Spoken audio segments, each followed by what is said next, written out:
So now we're integrating some other two x functions and then multiply and integrate together. It's not that simple. So what happens is integration you have to use the integration rule is equal to. So you have to use integration UV rule which is equal to, because there are two x functions they're multiplied and you have to take the integration all together. So for A you have to use integration UV rule. So that is equal to u integration v minus integration whole bracket du by dv integration v. Okay. So let's go to that. Okay.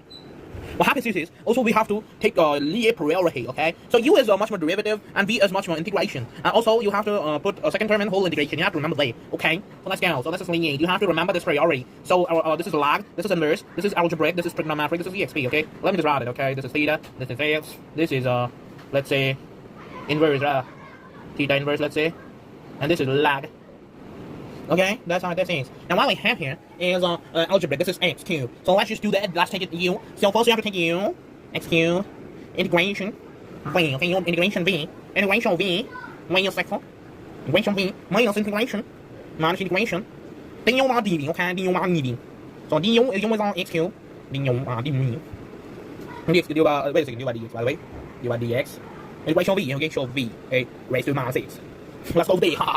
And then there's dv. So by the way, what I have to do is, by the way, you must know where d by dx raised to a by dx is. The formula is n expression minus 1, okay?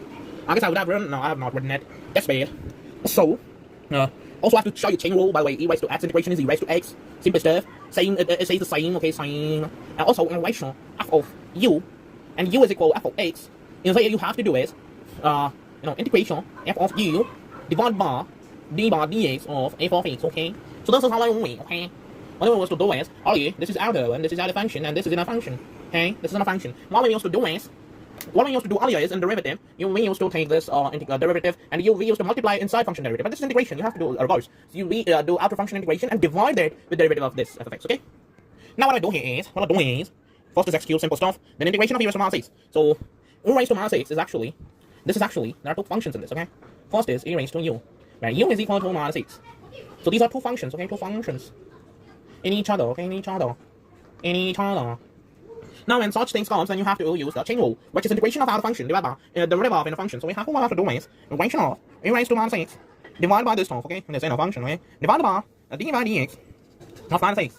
Now what we have to do is also in integration, in derivation, we have a constant rule like d by dx of k f of x is equal to k and the derivative of f of x. So here we go. So we just take the constant out and take the derivative of the function, and we just multiply the constant later. So now in this, what we have to do is d minus 6 by dx is the minus is actually x minus x is equal to x into minus 1, okay? Like x is equal to x into 1, like that, okay? So you get that, right? Now, since minus 1 is a constant, so we take the constant out, okay? Minus 1 into dx by dx. Now on top of x, there's nothing. So x raised to 1 equal to x. Anything raised to 1 is